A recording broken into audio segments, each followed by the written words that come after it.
Hey, what's up, everybody? Welcome back. We are here with some more PGA DFS picks and lineup advice, this time for the Wyndham Championship down at Sedgefield Country Club. Welcome. I'm Brian Jester, co-founder here at Occupy Fantasy, here to give you some lineup strategies, picks, sleepers, best bets, FanDuel, DraftKings, everything you need for DFS and betting. Now, this is our last PGA video of the year. We've been doing these every single Wednesday almost since beginning of 2023. So we appreciate you tuning along if you have been the entire year. And if you are going to miss the video, I'm sorry, as we turn our attention to the NFL. Our entire staff turns their attention to NFL. So over the coming weeks, we'll be doing a lot more of those videos here on the YouTube channel. And these videos will resume in January. So before we get started, if you've been watching these videos, drop a comment below, show your appreciation, let us know what you've liked about these videos, what you'd like to see for 2024, and anything else you'd have to say about these PGA videos that we've done. Now, if you're new here, we talk about the course and what is important and what characteristics lead to success for each of the golfers. We analyze the betting markets, we analyze the weather, and the wind might play a factor this week. And then we'll close it out with some ownership discussion, who's going to be highly owned and who are some sleepers that can win us some tournaments. Now, I guess let's start with the weather. Let's bring up windfinder.com, our trusted resource when it comes to weather in PGA DFS. And if we look on Thursday, we looks like we see pretty consistent 20-mile-per-hour gusts for most of the day. So pretty consistent, no edge there for our golfers. However, if we drop down to Friday, we see 20-mile-per-hour gusts in the morning, tapers off towards the afternoon, and then once you get after about 2 p.m., you see it drop into single digits where there's no wind impact whatsoever around 5 p.m. or in the 2 to 5 p.m. window. So if this holds, and again, it's the weather forecast, so it may not hold, but if it holds, this leads a pretty decent edge for those golfers who can tee off the latest on Friday. So check later tonight. Again, windfinder.com. The link is in the daily plug. Check tonight. If we still see single digits in this last window here, and all these other windows have 20-mile-per-hour gusts, you should probably stack a few lineups that feature some of these golfers that tee off the absolute latest on Friday. If it becomes an advantage and we can get 6 golfers in that window who qualify. We're not just playing guys just to play the guys in that window, but guys who qualify based on our model, our plug, the betting markets, whatever it may be. If we can find 6 golfers, if you're making a couple lineups, maybe dedicate one lineup to this stack. If you're making a bunch of lineups, dedicate a handful, maybe a third of your lineups to this stack, and you can play the rest straight up. That way, if an edge does materialize because of the wind, you'll have some ammo and you'll be able to get one lineup that the field won't have. So that is one edge, and let's keep it in mind, again, because it does change pretty frequently. It is a forecast after all. Make sure you check it out Wednesday evening tonight, right before you go to bed, maybe a couple hours before, and just double check that that is still the case. So weather, an issue, maybe an edge for the first time in a few weeks. Now, let's talk about the betting markets. Let's go back to DraftKings. Actually, before we get into the betting markets, let's talk about this course really briefly. Sedgefield Country Club, I'll bring up the daily plug, occupyfantasy.com. These plugs will continue despite the videos stopping. Niramata, our golf writer, will continue to pump out these plugs. So not to worry. If you missed the videos, you can still read our daily plug every single week on occupyfantasy.com. Now, Sedgefield Country Club down in North Carolina. A couple factors that are important here: driving accuracy over distance, the penalty for missing the fairway. Like a lot of the events we've had recently, the penalty for missing the fairway is pretty large. And so you want guys who are accurate drivers of the golf ball. Approach play is massive this week. Most approach shots come between 100 and 200 yards here. All of those shots are above tour averages percentages in this course. So what does that mean? Let's say this is a random number, but let's say the tour average is 12% of approach shots come from 100 to 125 yards. And this course has 20% of approach shots. That means that bucket of approach shots is more important at this course than other PGA courses. We want to focus on that here. So from 100 to 200, this course has an above average distribution of approach shots from that range than your tour average. So we're looking at guys who excel in that area in approach to the green and around the green as well. If you do miss the green here, you need to be able to go up and down. It's a pretty difficult around the green course, mostly from the fairways, mostly from the rough. The sand isn't too much, but if you miss in the rough, it is tough to get up and down. So you need guys who are proficient in that area if they can't hit the green. So let me see here. Anything else we got here? Yeah, those are the big things. Those are the absolute biggest factors here. So when you're looking at statistics on the PGA Tour website or whatever source you use, those are the factors that we're factoring in the most in our model this week. Now, those betting markets as we were talking about. Again, if you are new here, we call these our overlap plays, our sharp sportsbook plays. We analyze 3 different sharp sportsbooks. We track a golfer's odds to win from the start of the week all the way until the tournament starts. And if a golfer's odds to win have improved, that means sharp bettors or the sharp sportsbooks are respecting some money that are coming in on these golfers. If a golfer's odds to win improves at every single book, we call that a trifecta overlap. That means there's enough action at different books, enough different sources that are telling us this guy is a good play. And oftentimes we get pretty decent ownership on these guys as well, and they perform above expectations. So the guys this week, as of Wednesday at 11:30 a.m. Eastern, we actually have 6 guys who fit this list. So first one on the list is Denny McCarthy, who is in the lineup I have right now. So 8,700. Now, our model is not a huge fan. Our model is never a fan of a guy whose primary prowess is putting. But he is top 10 in the field in birdie making, which is going to be important here. But he is completely mispriced, hence his ownership. If you go to the Occupy model, which ranks every golfer in FanDuel and DraftKings with projected ownership, you see Denny McCarthy tied for the highest projected ownership of the week at 23%. So this isn't some secret. Everyone's on him. I am personally, I understand that there is an overlap player. I'm usually not interested in playing guys who are really good with the putter, and that's one of their primary skills at high ownership. I'd rather play those guys at low ownership, like Denny McCarthy.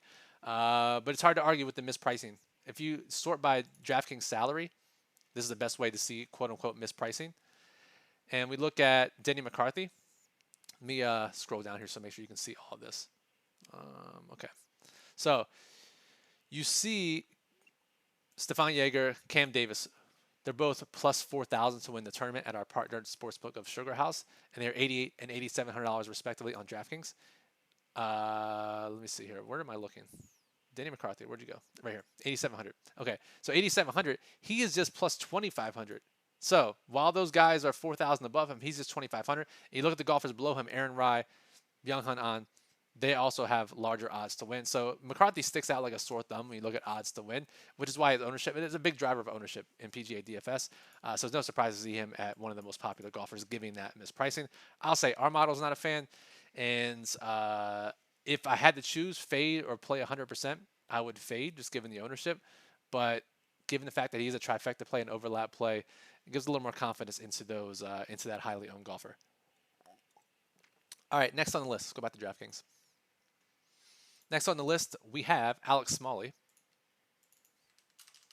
Let's bring him up here. 8,100. Top 5 in this field in ball striking.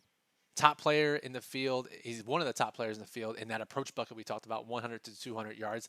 Just 13% projected ownership. That's a little more palatable. We'll take that at 8,100 for Alex Smalley.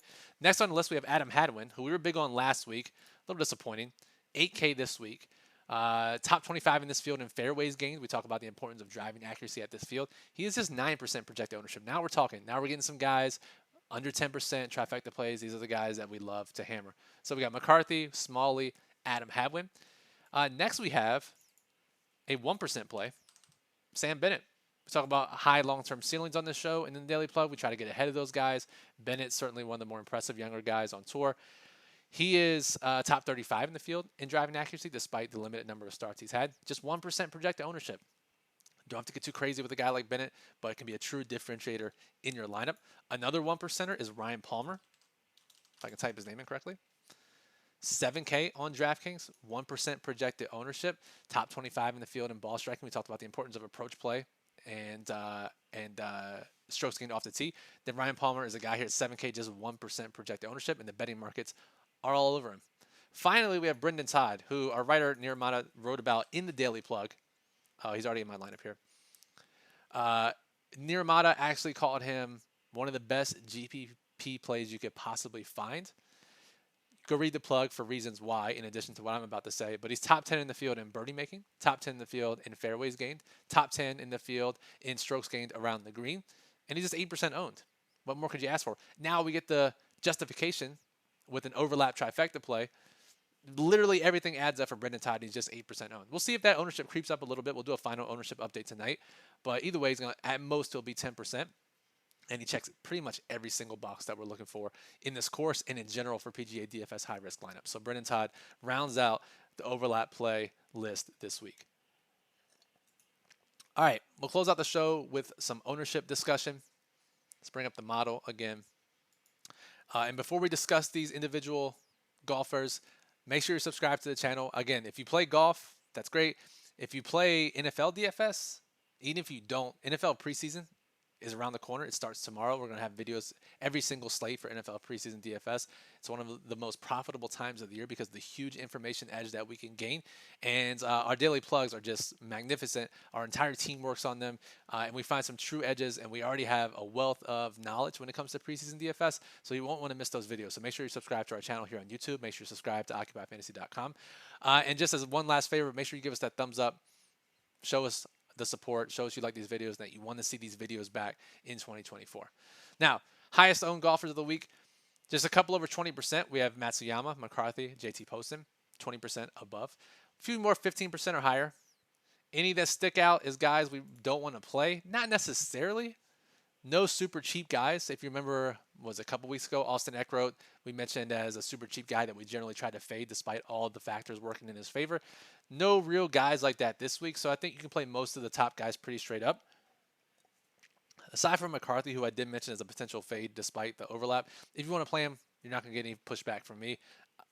Just not a guy that I love to play at high ownership personally, but a lot of factors point in his favor, and he's a good play. That's why his ownership is where it is. And again, with the chalkier players this week, you can play a couple of them in your high-risk lineups because we have a plethora of low-owned guys. In fact, I have probably 8 or 9 guys here that are less than 5%. Outside of what the model is even saying. You can sort by OF index in the model. You can look at the top plays under 5%. That's easy. You can play those guys as well. I'm going to give you some qualitative, subjective, narrative reasons to play some guys under 5%. And let's talk about those guys right now. Let's filter the model, 6% projected, owned, or less. And I'm going to start down at 3%. And that is Chesson Hadley.